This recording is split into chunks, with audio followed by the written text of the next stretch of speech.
Hello, जय हिंद, नमस्कार साथियों। आपके अपने YouTube channel DK fire safety academy में आप सभी का हार्दिक स्वागत है। साथियों, कल हमारी इंट्रोडक्शन क्लास हुई थी फायर की, जिसके अंदर हमने आपसे चर्चा भी की थी और कुछ एक दो परिभाषा भी पढ़ी थी फायर के बारे में। उन सभी को आज रिवीजन करते हुए पढ़ेंगे, क्योंकि आज नए स्टूडेंट जुड़े हैं हमारे साथ में, तो सभी को समान लेकर चलेंगे और आपको आज जो अपनी स्पीड के अंदर है वो थोड़ा ग्रो लगेगा, यानी कि स्पीड थोड़ी तेज लगेगी आपको। और साथियों, मैं बता दूं आपको, जो आपकी जो राजस्थान फायरमैन की एग्जाम हुई थी, जिसकी आंसर की नहीं आ रही है, इसके ऊपर एक मुहिम चलाई जाएगी, ऑनलाइन मुहिम चलाई जाएगी। तो इसके बारे में भी आपको मैं तुरंत बता दूंगा कि कैसी क्या इसकी मुहिम की जो प्रक्रिया है, कैसी क्या आपकी रहने वाली है, इन सभी के बारे में चर्चा मैं आपको बाद में बता दूंगा। तो सबसे पहले तो साथियों, अगर आप चैनल पर नए हैं तो चैनल को कर दीजिए सब्सक्राइब, बेल आइकन दबा दीजिए इसी प्रकार की बेहतरीन वीडियो पाने के लिए। तो साथियों, आज हम बात करेंगे क्लास सेकंड की। जो फायर की क्लास है, अपनी फायर की सेकंड क्लास है।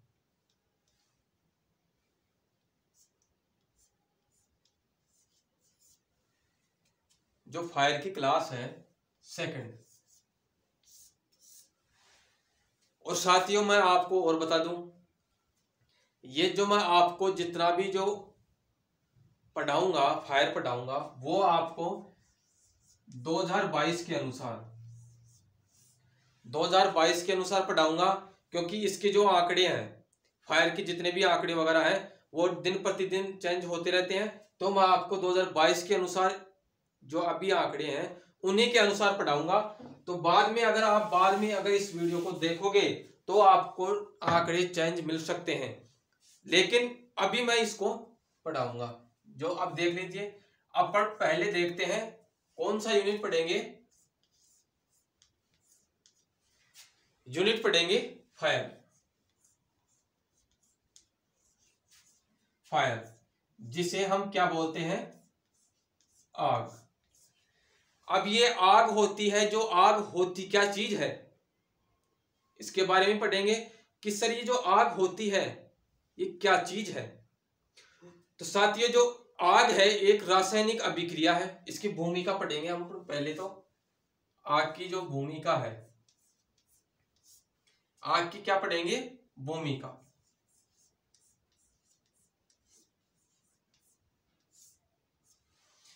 भूमिका, तो इस भूमिका के अंदर हम पढ़ेंगे कि जो आग से संबंधित। तो अपन इसके अंदर देखते हैं, जो आग है, आग एक रासायनिक अभिक्रिया है। आग एक रासायनिक अभिक्रिया है, और अगर रासायनिक अभिक्रिया को समय से अगर कंट्रोल नहीं किया गया तो वह विशाल रूप धारण कर लेती है। इसी प्रकार अगर आग भी एक रासायनिक अभिक्रिया है और इसे समय से कंट्रोल नहीं किया गया तो यह भी एक विशाल रूप धारण कर लेती है, और विशाल रूप धारण करने के बाद में इसे कंट्रोल करना बिल्कुल कठिन हो जाता है। अब कठिन हो जाएगा तो यानी इसकी भूमिका यह कहती है कि अगर इसे कंट्रोल समय से नहीं किया गया तो यह विशाल रूप धारण कर लेगी, और विशाल रूप धारण कर लेगी तो समय यानी कंट्रोल नहीं होगी। इसीलिए एक फायरमैन को इसके बारे में जो बुझाने की विधियां हैं, कौन सी क्लास की आग के ऊपर कौन सा एक्सटिंग्विशर ओपन यहाँ पर उपयोग करेंगे, कौन सा मेथड अप्लाई करेंगे, इन सभी के बारे में एक फायरमैन को जानकारी होनी चाहिए। अब देख लीजिए, हम लिख लेते हैं। साथियों, आप इसके नोट्स भी बनाते चलिए, मैं आपको यहाँ पर लिखाता हूं, फिर आप में नोट्स को अपने नोट्सों के अंदर लिख लेना। तो अभी देख लीजिए, भूमिका के अंदर लिखेंगे अपन कि आग एक रासायनिक अभिक्रिया है। आग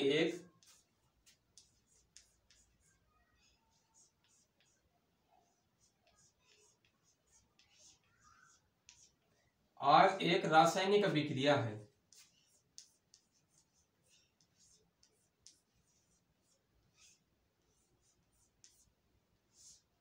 अभिक्रिया है, और यदि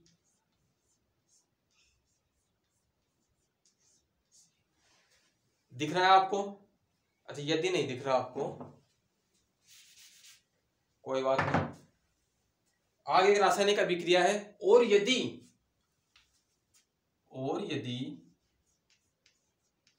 इसे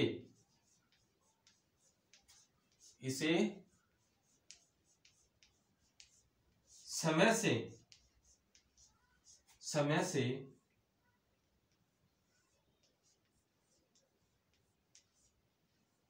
से कंट्रोल नहीं किया गया,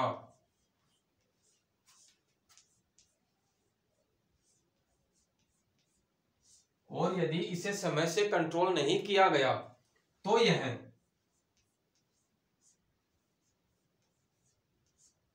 यह एक विशाल रूप धारण कर लेती है। तो यह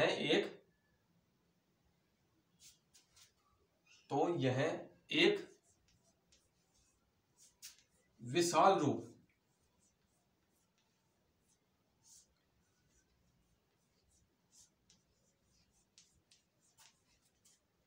धारण कर लेती है।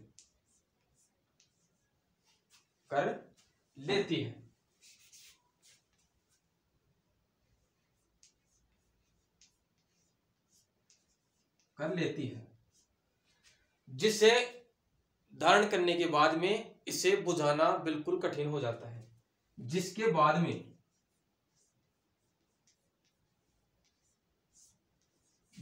बाद आग को बुझाना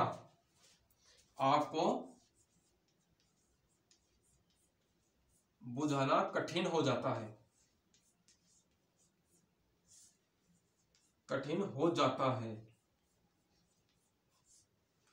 इसीलिए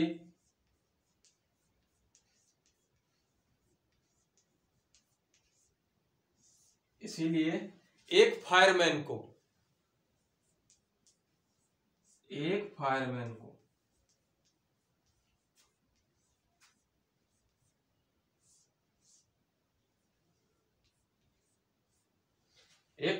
को आग बुझाने की विधियों के बारे में पता होना चाहिए।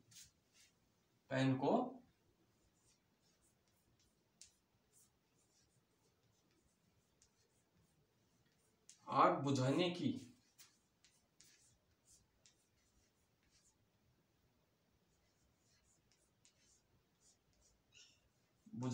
विधियों के बारे में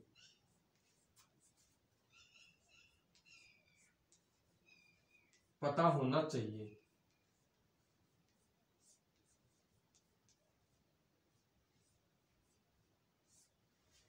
अब इससे हम क्या समझते हैं, मैं आपको साथियों, आप कुछ बोल रहे हैं कि सर स्पीड से, तो थोड़ा स्पीड से पढ़ाओ।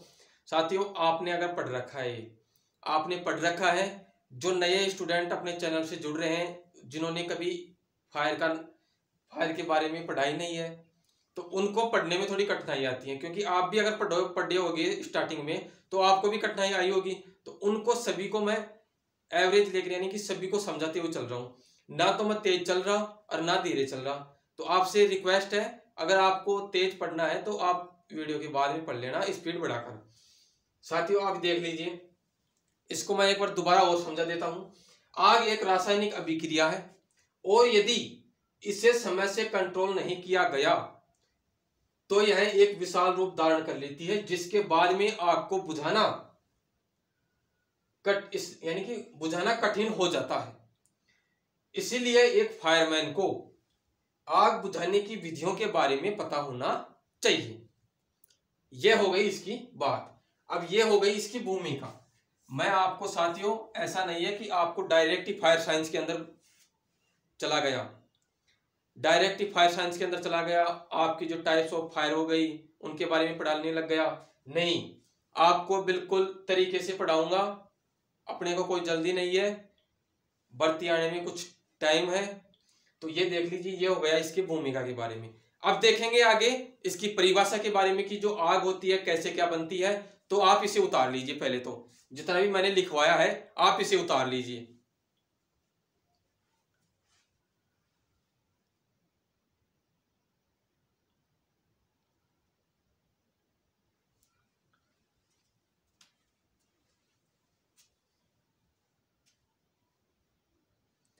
तो शायद आपने उतार लिया होगा।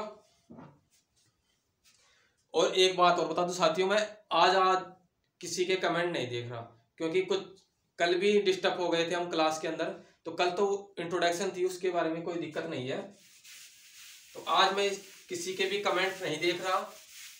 आपको अगर कुछ पूछना है तो आप वीडियो के लास्ट में कमेंट कर देना, मैं बता दूंगा।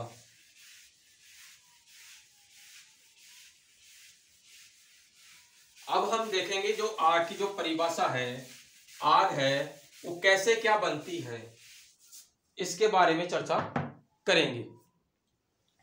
अब देख लीजिए साथियों, जो आग है,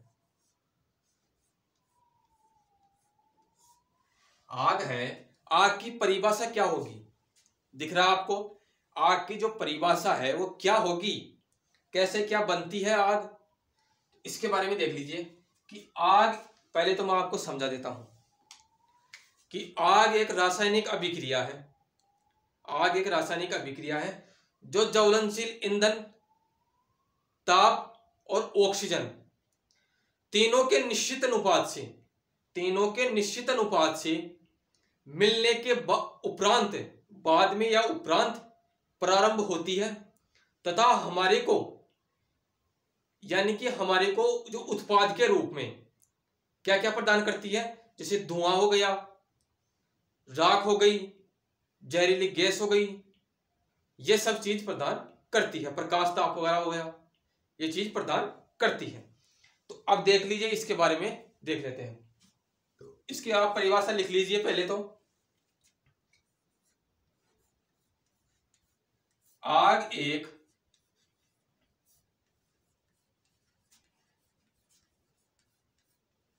रासायनिक अभिक्रिया है। आग एक रासायनिक अभिक्रिया है।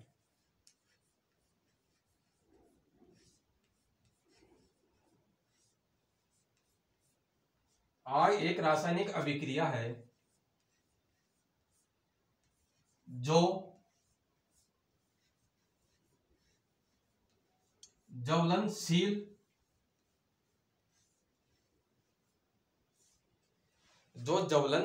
ईंधन हो गया, लास्ट में ज्वलनशील लिख रखा है, आपको दिख नहीं रहा होगा तो कुछ थोड़ा सा, जो ज्वलनशील ईंधन, ताप और ऑक्सीजन, O2 लिख देता हूं मैं, ऑक्सीजन भी लिख देता हूं।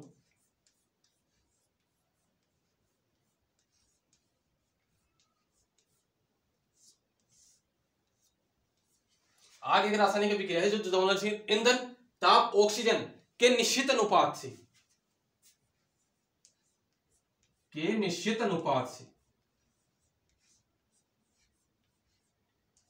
निश्चित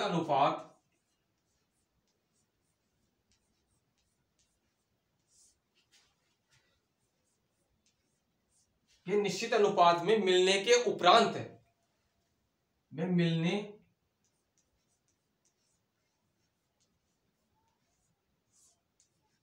उपरांत या बाद में भी लिख सकते हो, के बाद में या उपरांत ही लिख दीजिए आप, के उपरांत प्रारंभ होती है, के उपरांत प्रारंभ होती है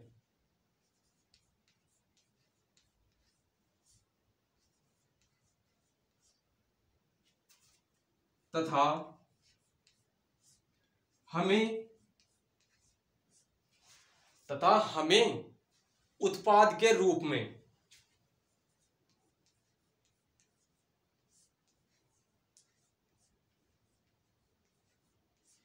अब सर ये चक्कर पड़ गया हमारे, तो ये दिक्कत आ गई कि सर ये उत्पाद क्या होता है, ये उत्पाद होता क्या है, तो इसके बारे में भी चर्चा करेंगे। पहले आप परिभाषा तो लिख लीजिए इसकी।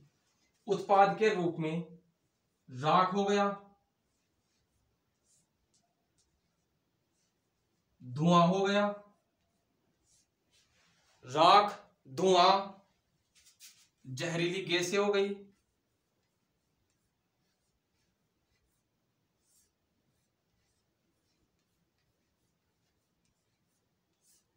जहरीली गैस हो गई, और प्रकाश हो गया,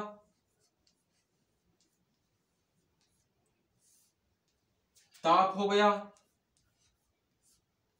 CO2 हो गया, CO हो गई। ये सभी गैसें, यानी कि हमें गैस है या उत्पाद के रूप में ये चीज प्रदान करती है, उत्पाद के रूप में प्रदान करती है।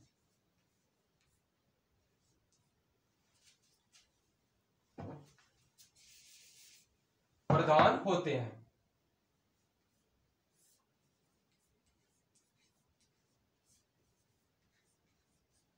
अब ये हो गई इसकी परिभाषा। आप दोबारा और समझ लीजिए कि आग एक रासायनिक अभिक्रिया है जो ज्वलनशील ईंधन,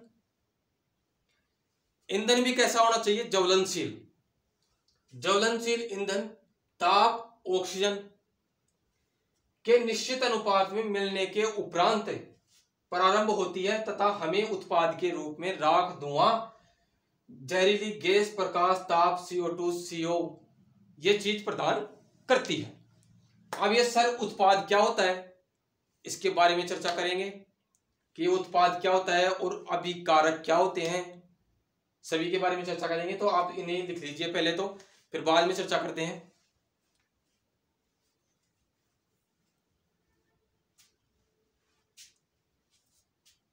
आप स्क्रीनशॉट ले लीजिए अगर लिखना नहीं है तो आपको।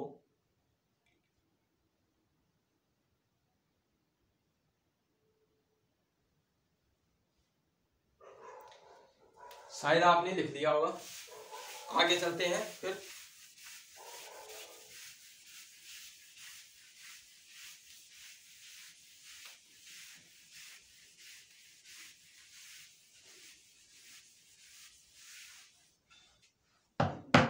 अब देख लीजिए जो अभिकारक हैं और जो उत्पाद हैं ये चीज क्या होती हैं। तो आप पहले तो लिख लीजिए अभिकारक।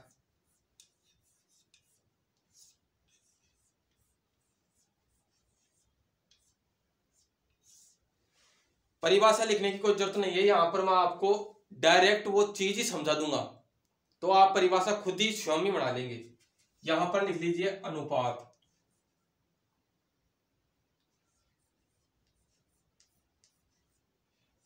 अनुपात, अभिकारक, अनुपात और उत्पाद।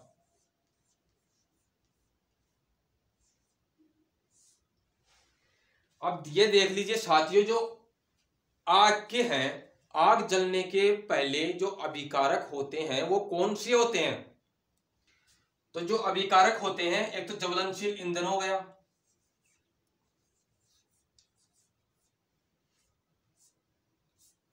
ज्वलनशील ईंधन हो गया, ताप हो गई या इसे आप ऊष्मा भी बोल सकते हो, ऊष्मा हो गई, गर्मी हो गई ये, और नीचे लिख सकते हो आप ऑक्सीजन।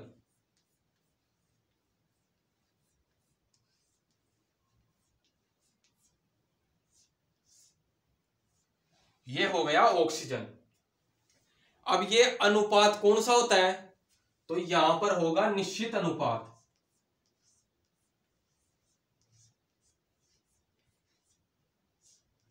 निश्चित अनुपात।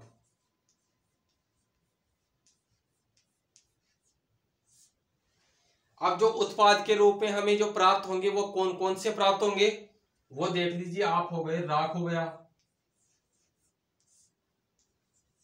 धुआं, जहरीली गैसें हो गई,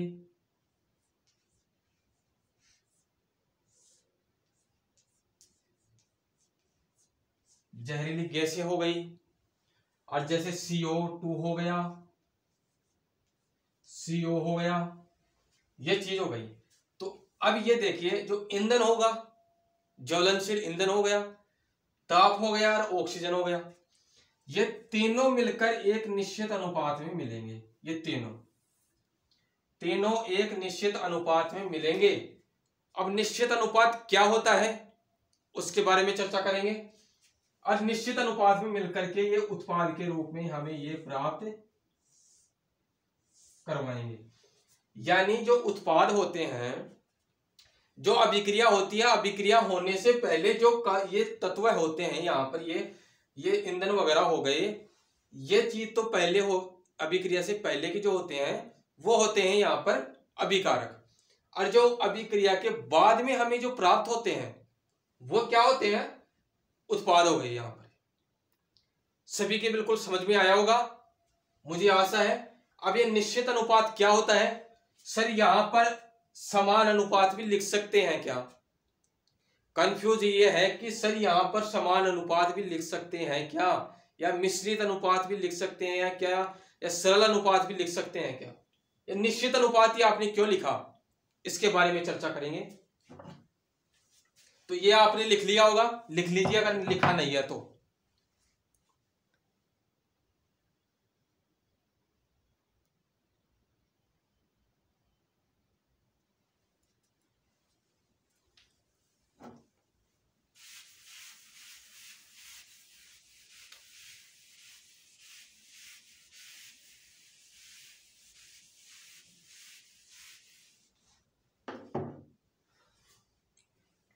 अब देख लीजिए, अपन देखते हैं निश्चित अनुपात।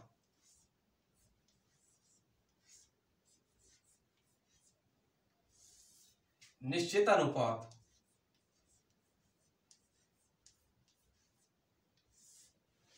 अब ये निश्चित अनुपात होता क्या चीज है, यही कंफ्यूजन है कि ये निश्चित अनुपात होता क्या चीज है। तो साथियों, निश्चित अनुपात से आप समझ सकते हो, जैसे अपन ने कुछ भी बनाया, ये मान लीजिए आप चाय का ले लीजिए, आप चाय बनाई अपन ने, तो चाय के अंदर अपन ने डाल दिया, इसके अंदर ये देख लीजिए, ये चाय बन रही है। नीचे यहां पर ये आग जल रही है, यहां पर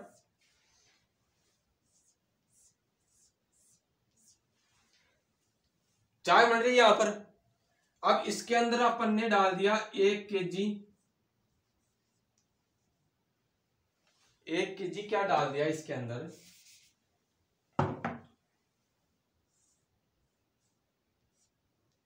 1 kg यहां पर दूध डाल दिया, 1 किलो चीनी डाल दी, 1 किलो पानी डाल दिया, 1 किलो इलायची डाल दी, 1 किलो काली मिर्च डाल दी, 1 किलो सूंठ वगैरह डाल दी। तो ये चीज क्या बन जाएगा, ये तो काढ़ा बन जाएगा। चाय कैसे बनेगी, चाय नहीं बनेगी ना। यहां पर ये तो काढ़ा वगैरह पता नहीं क्या क्या बन जाएगा, देसी दवाई बन जाएगी ये तो साथियों, यही मैं आपको बताना चाहता हूं कि ये जो समान अनुपात नहीं डालना है, आपको निश्चित अनुपात डालना है। अब वो निश्चित अनुपात क्या होता है वो देख लीजिए साथियों, कि यहां पर अपन ने डाल दिया 1 किलो, तो दूध डाल दिया, 1 किलो यहां पर दूध डाल दिया, 1 किलो दूध डाल दिया, और यहां पर क्या डाल दिया, 2 किलो पानी डाल दिया, 1.5 किलो या 2 किलो मान लीजिए आप, पानी डाल दिया। अब चीनी कितनी डाल दी, वो अपन ने डाल दी, पाव चीनी डाल दी, क्योंकि इस जो ये है इसके अंदर पाव चीनी के आसपास ही डलेगी। अब ये चीज अपन इसके अंदर डालेंगे तो ही ये चाय बनकर के तैयार होगी, स्वादिष्ट चाय बनकर के तैयार होगी। यही मैं आपको समझाना चाहता हूं कि जो आपने जो ईंधन लिया है, 1 किलो ईंधन ले लिया, तो 1 किलो ऑक्सीजन की आवश्यकता नहीं है वहां पर 1 किलो ताप की आवश्यकता नहीं है। कैसे नापोगे कि आप 1 किलो ताप है, यही मैं आपको समझाना चाहता हूं। तो ये आपको बिल्कुल समझ में आ गया होगा, निश्चित अनुपात क्या होता है, ये बिल्कुल समझ में आ गया होगा। अब एक चीज नोट लगाकर लिखेंगे आप सभी, अपने नोट्सों में एक चीज नोट लगाकर लिखेंगे आप। और साथियों, आपसे निवेदन है कि आपके साथियों को भी शेयर कर देना क्लास को, क्योंकि मैं आपके लिए इतनी मेहनत कर रहा हूं, तो आप तो इतनी हेल्प कर ही सकते हो। आपके दोस्तों को भी शेयर कर देना, क्योंकि Dharmesh sir DK fire safety academy है यूट्यूब चैनल, वहां पर अपनी लाइव क्लास चल रही है फायर की, तो आप पढ़ सकते हो।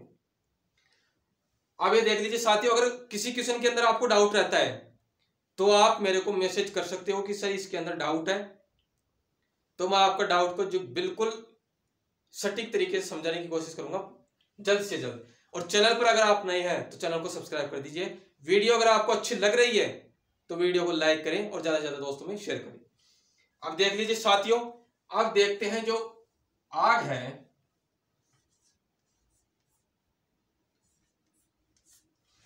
आग के बारे में पढ़ते हैं। सही तरीके से नहीं दिख रहा आपको। आग है, इसको और क्या क्या बोलते हैं, इसको और क्या क्या बोलते हैं। अब कुछ स्टूडेंट सोच रहे होंगे कि सर हमारे को तो बहुत कम पढ़ाया गया था, ये आप आग ही आग में क्या पढ़ा रहे हो। साथियों, आप सभी को पता चल गया होगा राजस्थान फायरमैन के अंदर कि लोगों ने कितना पढ़ाया था और कहां से क्वेश्चन पूछ रहे हैं। तो आपको यहां पर बिल्कुल ज्यादा से ज्यादा जितना भी जो, क्योंकि अपन ज्यादा से ज्यादा पढ़ेंगे तो ही वो क्वेश्चन आते हैं। वैसे सरल वगैरह तो जो मैं भी आपको बेसिक बेसिक करा सकता हूं, लेकिन बेसिक के अंदर से बिल्कुल भी क्वेश्चन नहीं आते हैं। राजस्थान फायरमैन जो अभी एग्जाम लगी थी उसके अंदर सभी को पता चल गया होगा कैसे क्या क्वेश्चन पूछते हैं, कहां से क्वेश्चन उठते हैं, सभी के बारे में पता चल गया होगा सभी को। अब देख लीजिए साथियों, जो आग है एक रासायनिक अभिक्रिया के साथ साथ ऊष्मा शोषी और ऊष्मा क्षेपीय अभिक्रिया भी होती है। कि ऊष्मा को शोषती भी है, ताप देंगे तभी तो जलेगी ना। ऊष्मा को शोषती भी है ये अभिक्रिया, आग है ये ऊष्मा को शोषती भी है और ऊष्मा छोड़ती भी है। आपको पता है ऊष्मा को शोषती भी है ताप को, और ऊष्मा को यानी कि ताप को छोड़ती भी है, ये भी देख लीजिए। तो आप आग एक रासायनिक अभिक्रिया के साथ साथ, ये भी आप लिख लीजिए,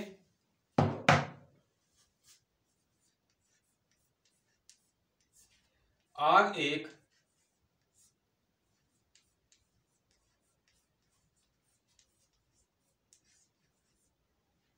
रासायनिक अभिक्रिया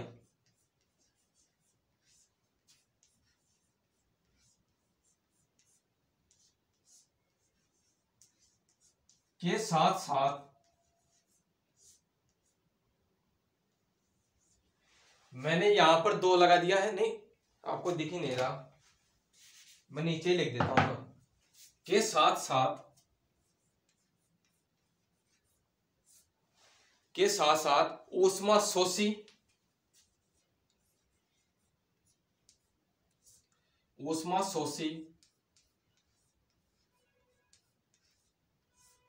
और ऊष्मा क्षेपी और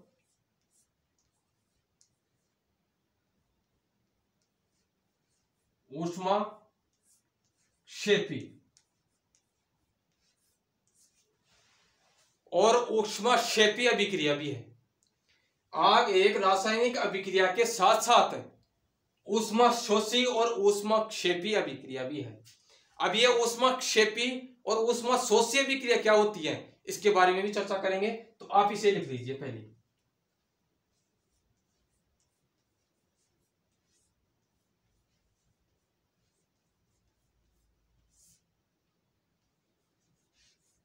अभिक्रिया भी है, यहां पर ये लिख लीजिए आप कि ये नोट लगाकर लिख लेना, आप यहां पर नोट लगाकर लिख लेना,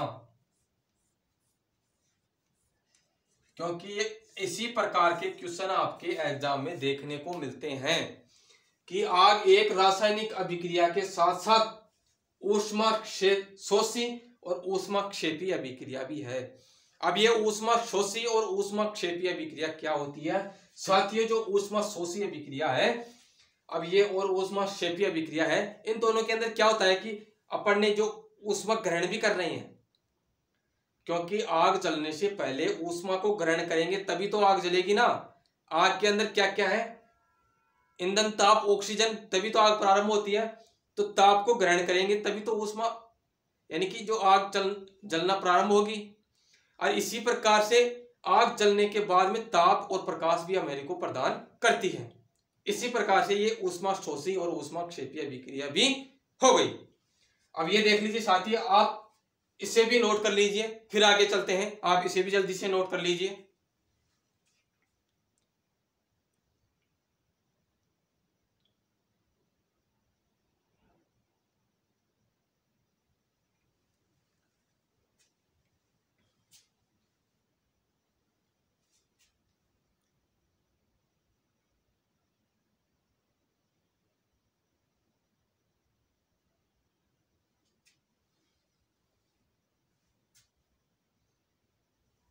नीचे लिखवा दिया, ऊपर ही लिखवा देता हूं आपको। अब बात करते हैं हम ईंधन की। ईंधन के बारे में चर्चा करते हैं।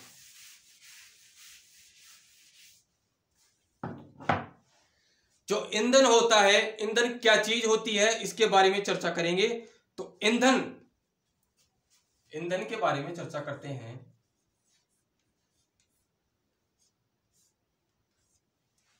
ईंधन है, इसकी परिभाषा आप देख लीजिए। तो ईंधन से आप क्या समझते हो, दिख रहा होगा ना। ईंधन से आप क्या समझते हो कि जो ईंधन वह होता है जो ऑक्सीजन की उपस्थिति में जलकर, ऑक्सीजन की उपस्थिति में जलकर हमें क्या क्या प्रदान करता है। हमें ताप भी प्रदान करता है, प्रकाश प्रदान करता है, CO2 गैस प्रदान करता है, CO प्रदान करता है, या अन्य भी और भी चीजें हमारे को प्रदान करता है उत्पाद के रूप में। तो यही ईंधन हो जाएगा। ईंधन की परिभाषा, ईंधन वह है, लिखिए आप,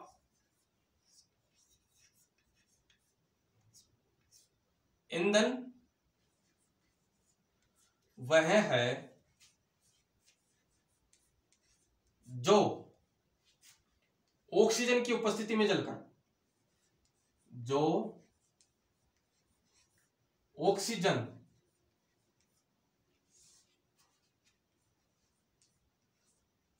की उपस्थिति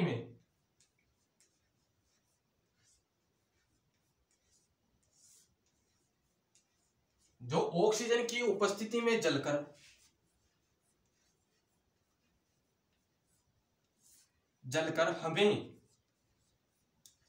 हमें जैसे धुआं हो गया, ताप हो गया, प्रकाश हो गया, CO2 गैस हो गई, CO गैस हो गई, आदि प्रदान करता है, आदि प्रदान करता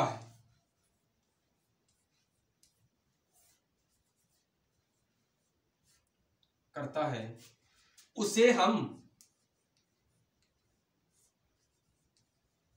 हम ईंधन कहते हैं। ईंधन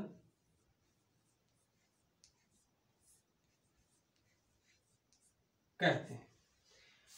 अब इसे कैसे समझेंगे साथियों आप, ईंधन किसे कहते हैं। तो ईंधन वह है जो ऑक्सीजन की उपस्थिति में जलकर हमें क्या चीज प्रदान करता है। धुआं हो गई, ताप हो गई, प्रकाश हो गया, CO2 गैस हो गई, CO गैस हो गई, आदि चीज प्रदान करता है, उसे ही हम क्या बोलते हैं, उसे ही हम ईंधन बोलते हैं। अब ये ईंधन कितने प्रकार का होता है, कितने प्रकार से दहन हो सकता है, और जो ईंधन है इससे कौन सी परिभाषा और भी निकल सकती है एग्जाम की दृष्टि से, वो कौन कौन सी हैं। तो आप पहले इसे उतार लीजिए, फिर उसके बारे में भी चर्चा करते हैं।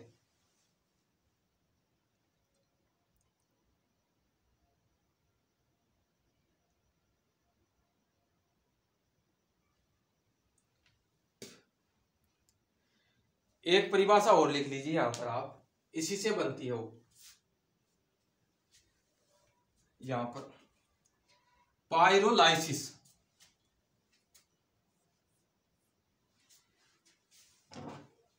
ऊपर ही लिखा देता हूं मैं आपको।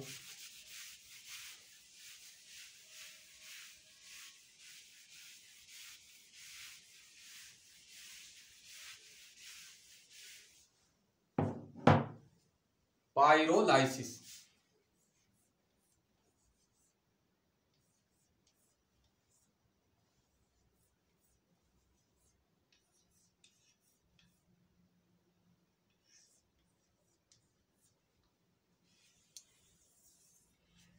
अब कुछ तो पहली बार ही सुन रहे होंगे इसका नाम।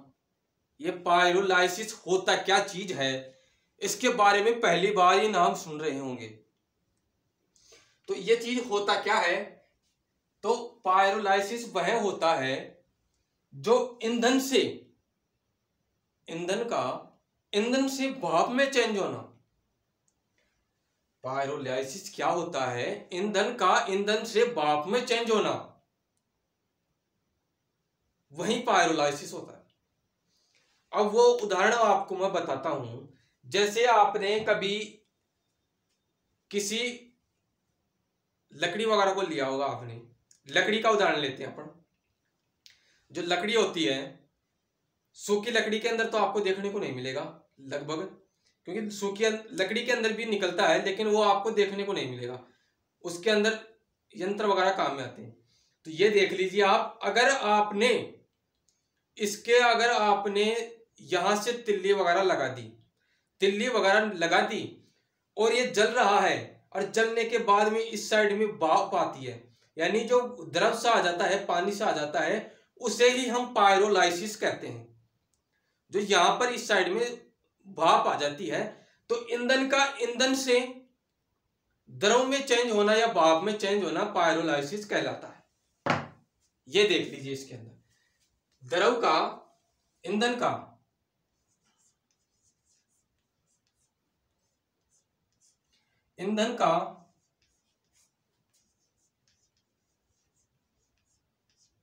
ईंधन से भाप में चेंज होना,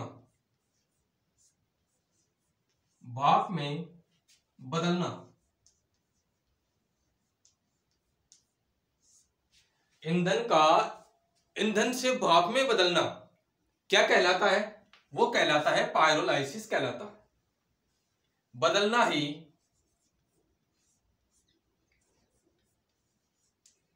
पायरोलाइसिस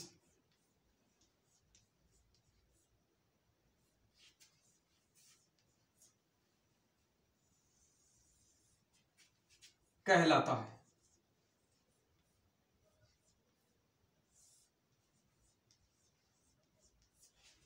यह हो गई इसकी परिभाषा।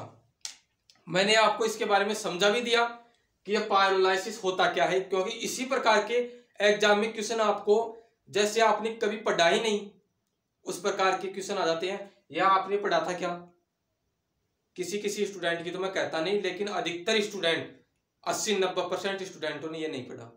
90% स्टूडेंटों ने ये नहीं पढ़ा पायरोलाइसिस क्या होता है इसके बारे में।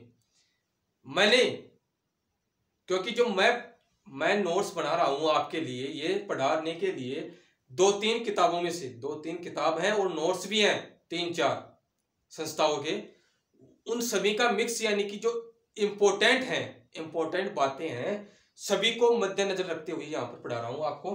तो ये देख लीजिए, ईंधन का ईंधन से भाप में चेंज होना, ईंधन का ईंधन से भाप में बदलना ही पायरोलाइसिस कहलाता है। इसका स्क्रीनशॉट ले लीजिए या आप लिख लीजिए जल्दी से। आप ओके या थंबनेल लाइक करके बता दीजिए कि आपने लिख लिया और आपके समझ में आ रहा है। जल्दी से लिखिए।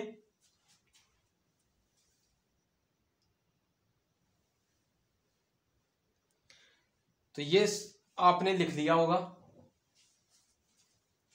मिटा देते हैं इसे।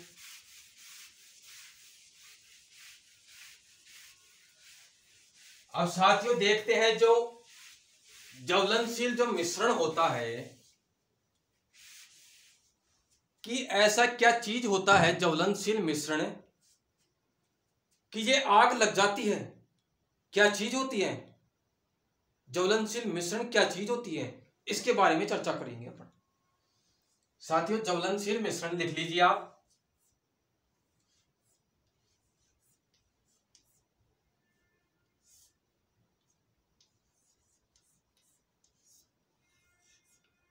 ज्वलनशील मिश्रण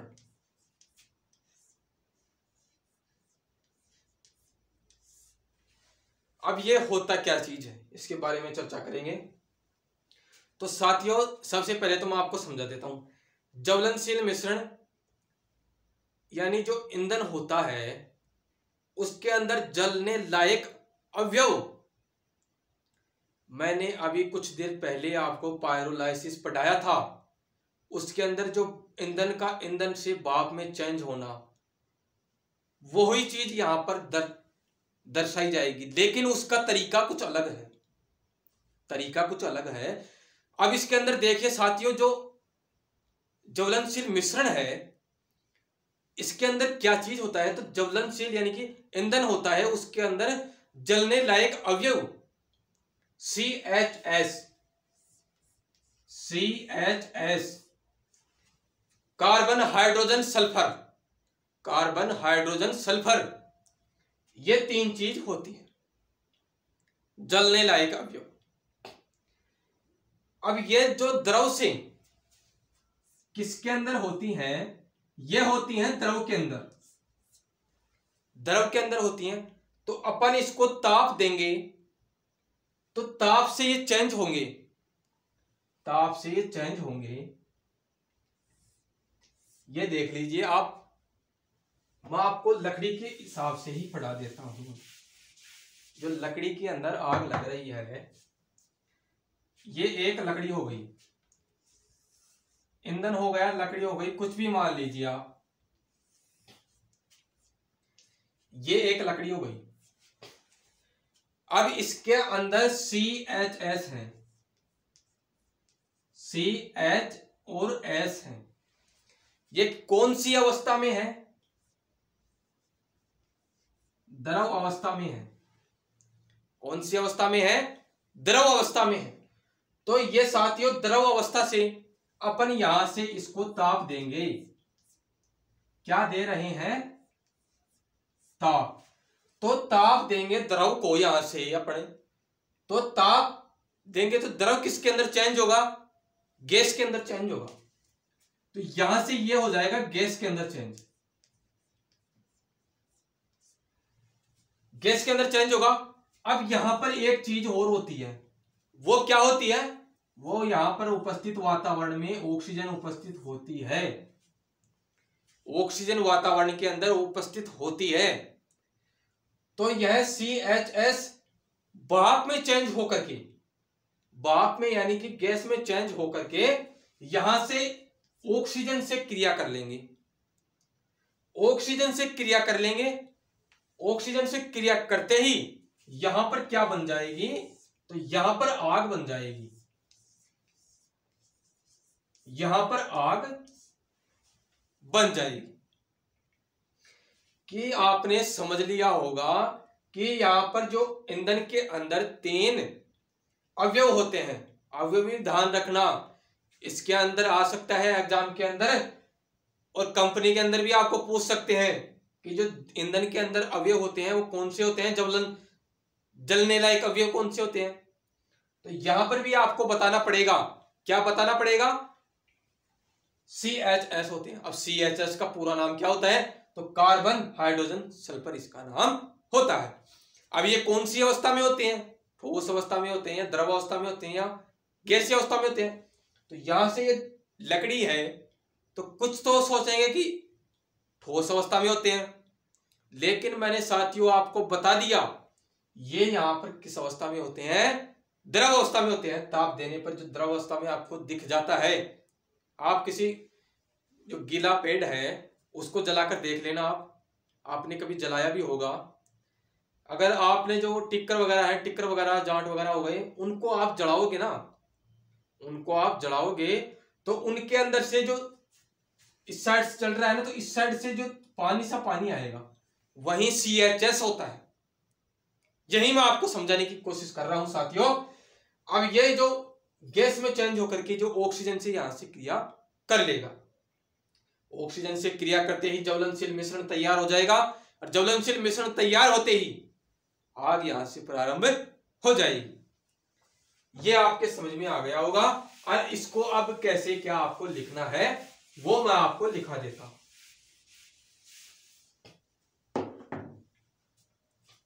ज्वलनशील मिश्रण की परिभाषा आप यहां से लिख लीजिए साथियों कि ज्वलनशील मिश्रण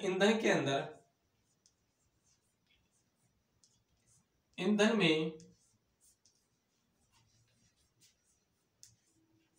जलने लायक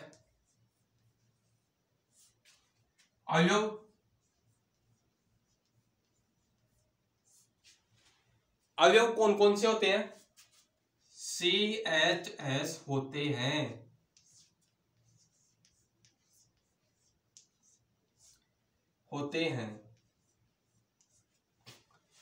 जिनको ताप देने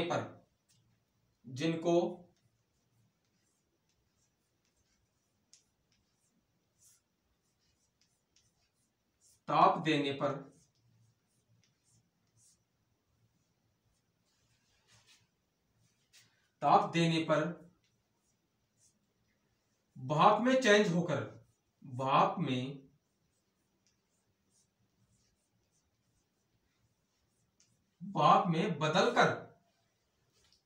में बदलकर ऑक्सीजन से क्रिया करके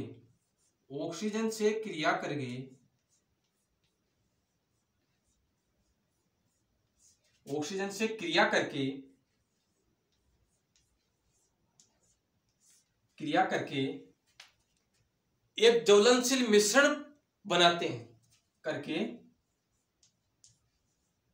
एक ज्वलनशील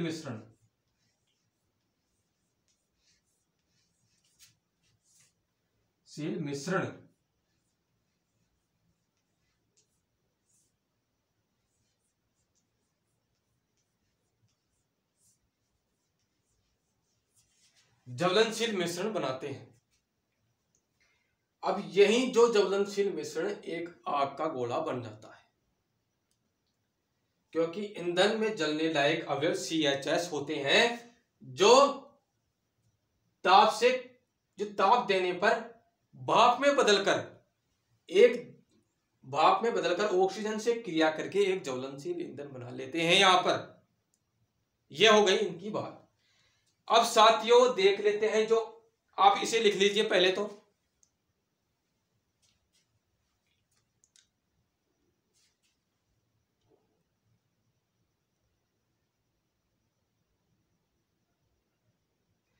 शायद लिख लिया होगा आपने।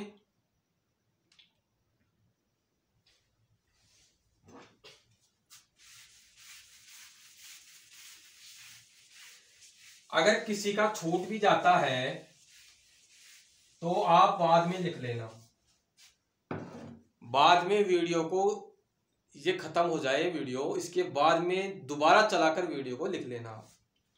आप देख लीजिए साथियों, आप देखेंगे अपन जो ये तो बात हो गई ज्वलनशील ईंधन की। अभी जो ये सड़ा ईंधन, सॉरी साथियों, है ना, जो ये अभी ईंधन है ये होता क्या चीज है, ये कितने प्रकार का होता है? जो ईंधन है ये ईंधन होता कितना प्रकार का है, तो ईंधन के बारे में बात करेंगे। तो ईंधन लिखिए आप, ईंधन 3 प्रकार का होता है।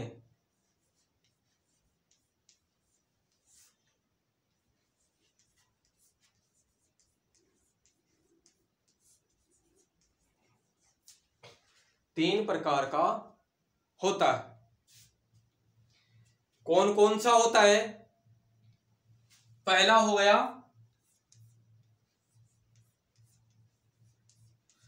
कौन सा हो गया? ठोस ईंधन।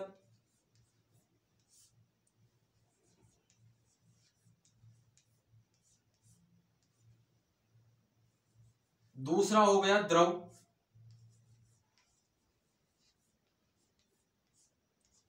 तीसरा हो गया गैसीय ईंधन।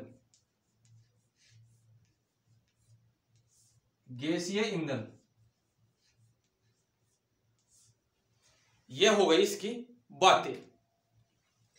अब साथियों जो ठोस ईंधन क्या होता है?